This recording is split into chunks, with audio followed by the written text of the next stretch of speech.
Halo Sobat Cendekia sekalian, apa kabar semuanya? Kita bertemu lagi di video yang akan melakukan review eksperimen investasi nabung reksadana indeks BNP Paribas Serigati. Tidak terasa sudah bulan ke-6 ya. Ini sudah bulan Oktober 2023 ya. Pada video ini dibuat adalah pertengahan bulan November 2023. Nah, bagi Sobat Cendekia yang baru saja menemukan video ini, ceritanya kami, Cendekia Financial Center, itu sengaja melakukan eksperimen investasi nabung reksadana indeks BNP Paribas Serigati ini dimulai dari tanggal 1 Mei 2023 kemarin sampai tanggal 31 Desember 2023 yang akan datang. Sebentar lagi ya, tinggal 1,5 bulan lagi nih. Ya, nah, kira-kira nanti hasilnya seperti apa itu akan kita bahas di video ini. Tapi sebelumnya ya, saya ingatkan sekali lagi bahwa sejak awal mulai eksperimen ini, saya sudah berpendapat bahwa kemungkinan besar hasil eksperimen ini hasilnya akan minus. Kok bisa?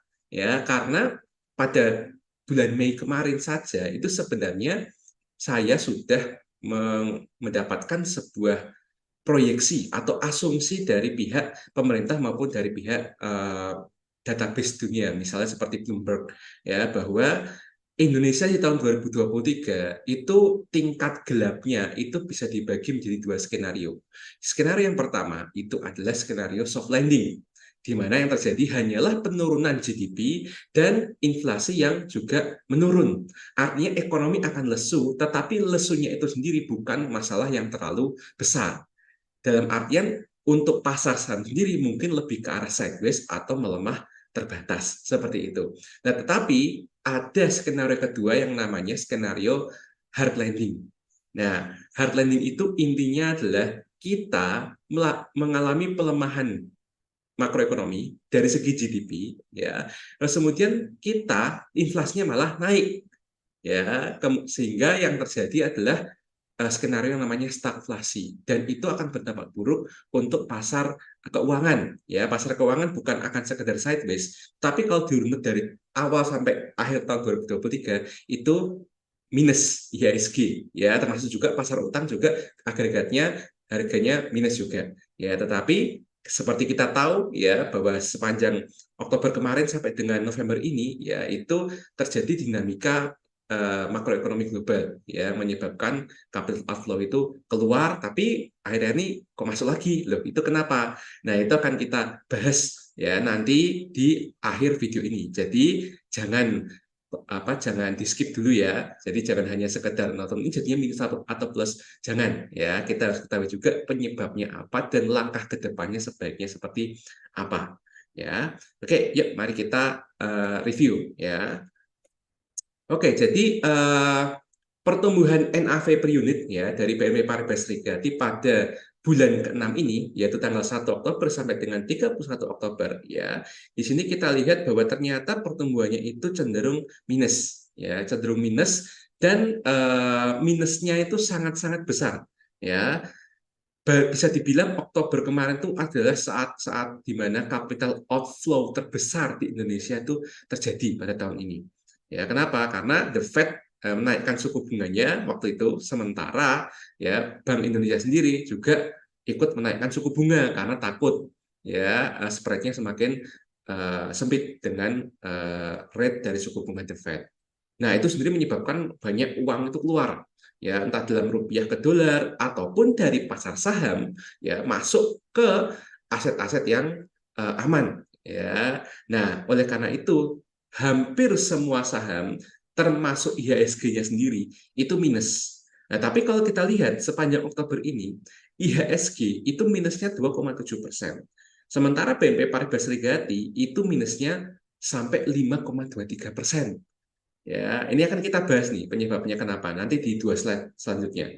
Ya, terus kalau kita lihat LQ45 sendiri itu minusnya 6,33%, dan rata-rata reksadana saham ya entah itu yang reksadana indeks maupun reksadana saham yang dikelola secara aktif itu minus 4,87%. Artinya Oktober ini mungkin akan menjadi bulan yang sangat stres untuk orang-orang yang mungkin baru masuk saham atau mungkin belum ada setahun masuk saham, terus pengennya tuh keluar cepat ya di reksadana ataupun di sahamnya. Nah, mungkin ini termasuk yang bikin stres. Ya. Nah, kalau dari secara STD sendiri, STD itu start to date. Jadi dari awal eksperimen ini 1 Mei 2023 sampai 31 Oktober 2023 ya itu BNP Paribas Serikat itu sudah minus 4,8%.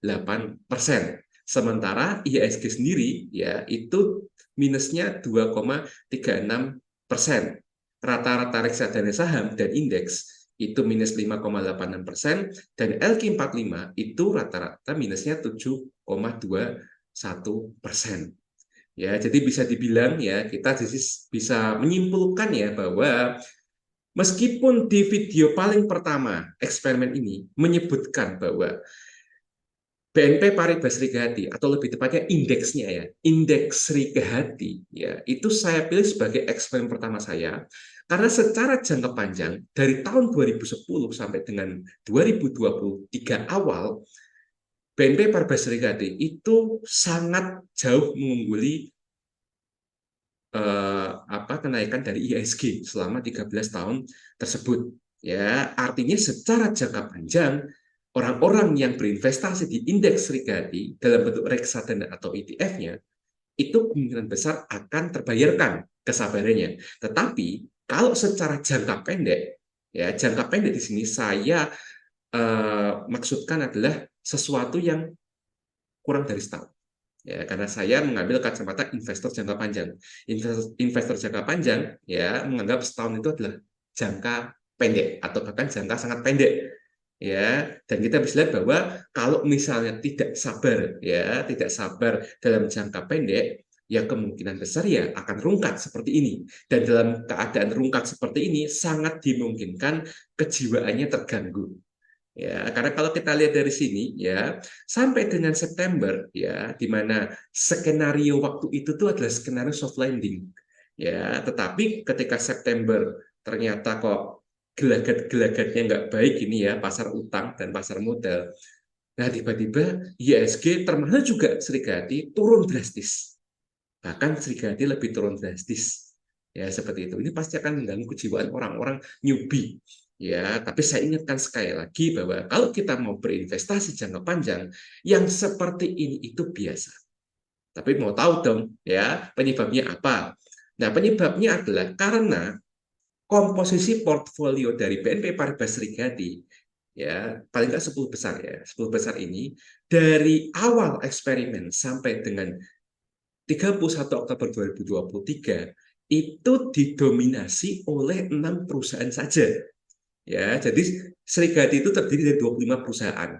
Tetapi yang mendominasi alokasi dana masyarakat yang masuk ke produk ini itu ada 6. Bahkan 5 diantaranya itu 2 digit. Apa saja? Nah, di sini per 31 Oktober 2023, kita lihat di sini ada Bank Mandiri, Bank BCA, Telkom, Bank BRI, Astra Internasional. 5 besarnya itu di atas 10%. Dan kalau kita lihat di sini, ya, 3 bank besar, Mandiri, BCA, dan BRI, itu mendominasi persentase alokasi dana masyarakat di BNP Paribas Srikahati. Ya, nah BNI sendiri ya itu memang sudah 1 digit persentasenya ya, tapi bisa dibilang masih banyak lah. Ya, karena kalau kita lihat di sini alokasinya itu 6,76% dan itu masih lebih jauh ya, atau bahkan 2 kali lipat dari peringkat 7 ya, yaitu UNTR, United Tractor, Kalbe Pharma ya sama-sama 3%-an dan bisa dibilang 3 kali lipat daripada Indofood Sukses Makmur dan Indofood CBP Sukses Makmur. Ya, nah dari sini kita bisa lihat juga bahwa kok bisa BNP Paribas Srikahati kok anjlok, IHSG anjlok. Ya karena kalau kita lihat di sini, Bank Mandiri saja minusnya 5,81%. Ini tertinggi alokasinya. Bank BCA mungkin ya minusnya dikit, tapi kalau kita lihat urutan 3 sampai 6, semua minusnya di atas 5%. Ya, nah, yang bawah-bawahnya bagaimana? Bawah-bawahnya juga sama aja. Ya, tidak ada sesuatu yang optimis ya di bulan Oktober kemarin. Itu benar-benar sudah dipastikan bahwa Indonesia itu akan mengalami hard landing skenario. Artinya sampai dengan tahun depan ya kemungkinan kondisi kita akan segini-gini aja ya seperti itu. Ya, terus kemudian yang minus satu-satunya dari Big Ten ini cuma Indofood susah makmur. Tapi ya kalau 2,77% dibandingkan dengan 100% itu tidak ada artinya. Apalagi naiknya cuma 0,38%. Yang lainnya ya di atas 5% rata-rata. Ya, jadi seperti itu. Dan ketika kita melihat hasil eksperimen sampai dengan saat ini, portfolio kita start to date itu minus 100.000 dari nilai atau modal investasinya yaitu 1,8 juta sekian ya, atau bisa dibilang kita sedang minus 5,57% ya. Ini bisa dibilang minus yang paling besar sepanjang sejarah eksperimen ini ya, sangat mengasihkan ya.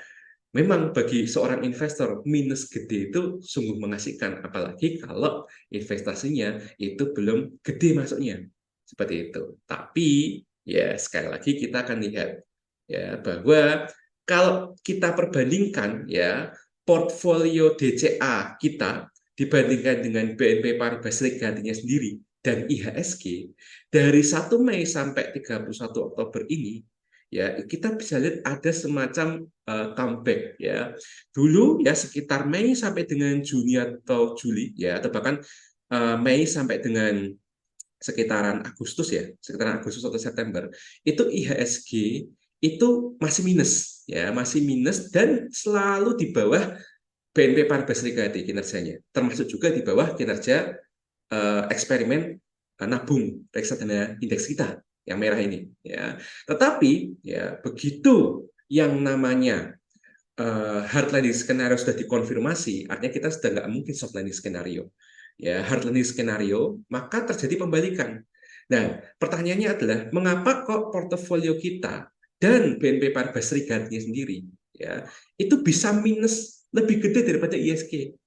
Ya, jawabannya adalah karena ISG itu saat ini sedang disokong oleh dua emiten ya, yaitu AMMN atau Aman ya dan juga Brand. Ya, itu dua emiten yang sangat menopang ISG saat ini. Bahkan market cap-nya itu sudah berhasil nyarut Mandiri dan BRI.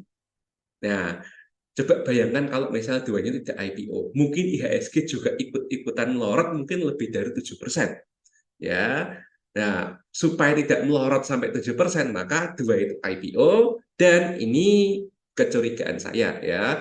Bisa benar bisa enggak, tapi anggap aja ini ya seperti fantasi liar saya saja ya bahwa ya para bandar ya atau mungkin pihak-pihak yang berkepentingan termasuk BI dan pemerintah ya mungkin saja mereka itu memang menggelontorkan uang sebanyak-banyaknya itu ke Aman dan Brand ya, dalam artian begini, bisnisnya mereka itu sebenarnya nggak buruk sebenarnya gitu loh, banyak story-story bagus terkait dengan Aman dan Brand, tetapi kalau kita lihat dari apa dari sejarah ya, dari financial historical, Aman dan Brand sendiri itu di harga sekarang sudah bukan kemahalan lagi. Ini kasusnya seperti Tesla, ya Tesla dan Nvidia di Amerika Serikat. Saham mereka tuh diperdagangkan sangat tinggi sekali, ya dengan alasan mereka tuh teknologi, ya mereka tuh masa depan, istilahnya seperti itu. Story-nya seperti itu dan itu yang sampai saat ini menyokong, ya menyokong apa pasar saham Amerika. Bahkan ada gurauan dari beberapa orang di Amerika bahwa kalau nggak ada saham teknologi itu sebenarnya Amerika udah hancur gitu, ya seperti itu. Oke, nah apalagi apa namanya portfolio DCA dan BNP Paribas Legati ini sendiri itu kan memang beratnya itu ada di sektor perbankan. Sementara ini diingat-ingat ya bahwa dalam yang namanya siklus ekonomi jangka pendek, ya salah satu ciri-ciri di mana pasar modal itu sedang mengalami yang namanya prolog krisis, itu adalah sektor perbankan akan jatuh duluan. Itu siklusnya itu dulu, dimulai dari itu. Nah, tetapi ketika sektor perbankan jatuh seperti yang ada di 31 Oktober ini, itu artinya sebenarnya merupakan warning bahwa 6 sampai 9 bulan ke depan itu berarti sekitar bulan April ya, April atau Mei ya.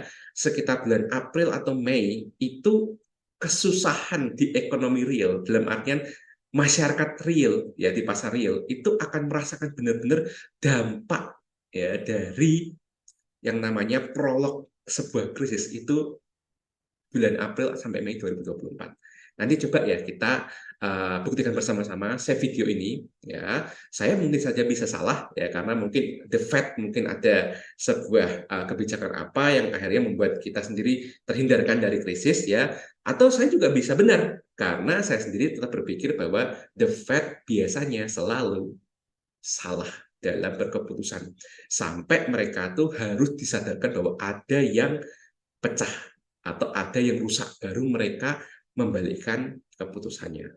Nah, ini sendiri ya terkait dengan yang saya sebut tadi di awal ya bahwa kita akan melihat ke depannya sebaiknya gimana kita ya. Nah, hipotesis saya sekali lagi bahwa hasil eksperimen ini sangat mungkin akan menghasilkan growth yang negatif ya pada Desember 2023. Ya, saya 90% optimis. 10%-nya mungkin kalau ada keajaiban yang namanya Windows dressing. Ya, ini para analis pun juga masih berdebat nih Windows dressing jadi apa enggak ya dengan kondisi seperti ini. Ya, dan kalaupun jadi kira-kira bandarnya punya uangnya cukup apa enggak gitu buat ngangkat IHSG, seenggaknya untuk Windows dressing ya. Tapi kita lihat di sini ya bahwa awal November ini ya sampai dengan pertengahan itu kita harus melihat bahwa ada data inflasi. Data inflasi di Amerika yang terbaru itu masih di atas 2%, atau lebih tepatnya 3,3 sampai 3,4%, ya itu inflasinya. Nah, orang-orang di bulan ini itu menganggap itu hal yang bagus. Karena apa? Kenyataannya memang turun. Inflasi Amerika memang turun. Dan itu yang diharapkan oleh semua orang, karena semua orang berharap suku bunga segera turun. Kalau suku bunga segera turun, maka itu akan merangsang ekspansi ekonomi real juga. Nah, ekspansi ekonomi real juga itu akan ditangkap harapannya oleh pasar modal. Sehingga pasar modal, entah itu saham ataupun obligasi, harganya akan naik. Itu harapannya, itu teorinya. Tetapi kalau kita lihat ya, di sini ada kata-kata belum mencapai target. Siapa yang pasang target itu? Yang pasang target itu adalah the Fed-nya sendiri, yaitu Papa Powell kita tercinta. Ya, Papa Powell saja di beberapa kesempatan rilis pers selalu bilang bahwa tidak menutup kemungkinan untuk tetap menaikkan suku bunga acuan satu kali lagi. Kenapa? Karena inflasi yang ditargetkan The Fed adalah di bawah 2%. Kalau masih di atas 2%, terus kemudian ternyata data-data makroekonomi lain, seperti tingkat pengangguran, tingkat indeks kepercayaan, indeks optimisme, manufaktur, dan lain sebagainya, itu masih bagus. The Fed kemungkinan besar akan tetap berani, ya, tetap berani untuk mencanangkan bahwa ini akan naik 1% lagi. Ya, satu kali lagi, sorry. Nah, kalau misalnya berpotensi naik, kapan?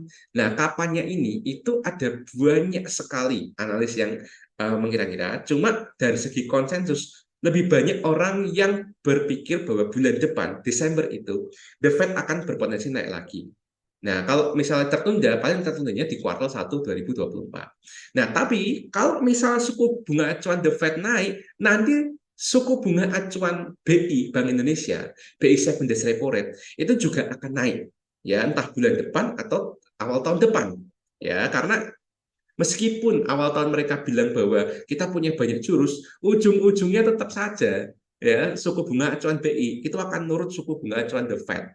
Ya, kenapa? Karena kita tidak ingin ada yang namanya capital outflow. Nah, tapi kalau ternyata juga naik ya meskipun justifikasinya adalah untuk mengimbangi The Fed.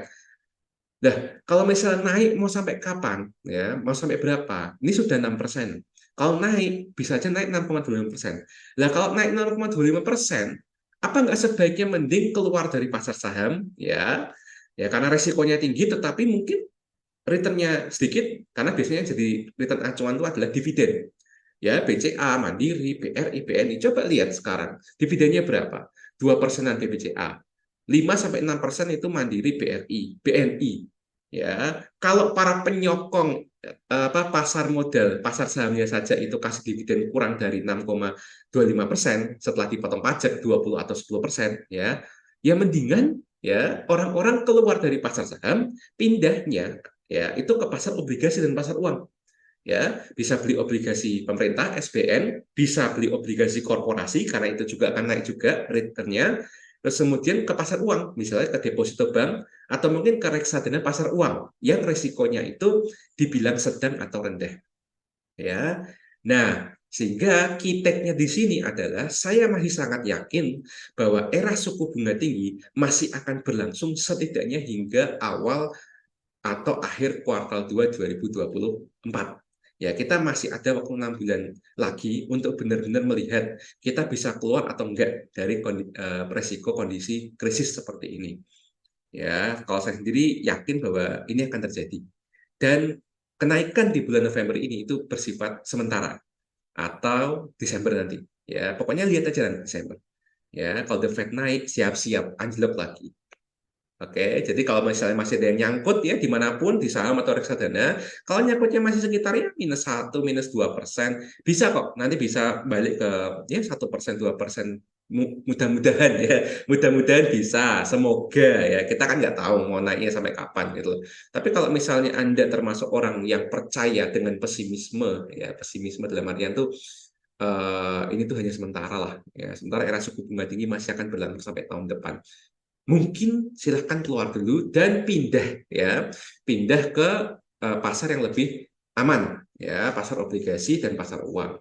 Yaitu secara apa? Secara saran terbaiknya seperti itu.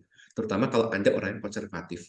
Tapi kalau misalnya Anda orangnya itu agresif, ya mungkin pasar alternatif bisa ya. Misalnya kripto ya, Bitcoin, ETH, XRP itu terserah ya. Saya sendiri tidak terlalu masuk ke kripto walaupun saya punya kripto, tapi secara dunia konsultasi ya, dunia pendidikan, saya tidak terlalu banyak bahas kripto karena itu sudah menjadi ranah kebijakan masing-masing orang. Itu bukan investasi, itu spekulasi. Ya, oleh karena itu kalau misalnya mau memanfaatkan di kripto ya silakan, tapi itu hanya untuk orang yang punya duit banyak ya, untuk money management dan untuk orang yang agresif. Ya, jadi itu yang harus diingat. Oke, jadi kira-kira itu mungkin yang bisa saya sharingkan tentang sesi review eksperimen investasi kita di RDI, Reksadana Indeks BNP Paribas Serikati untuk bulan Oktober. Ya, jadi video berikutnya kita akan mereview yang bulan November. Ya, tapi kita tunggu saja. Oleh karena itu, jika video ini bermanfaat ya untuk Anda semuanya, silakan like video ini, kemudian kalau mau meninggalkan komentar silakan juga ya. Saya kalau bisa dijawab saya akan berusaha untuk menjawabnya. Kemudian jangan lupa juga subscribe serta follow channel ini untuk selalu mendapatkan notifikasi video-video terbaru dari Cendekia Financial Center. Akhir kata terima kasih sudah menonton video ini. Saya izin pamit undur diri dulu. Cerdas keuanganmu, merdeka finansialmu. Sampai jumpa.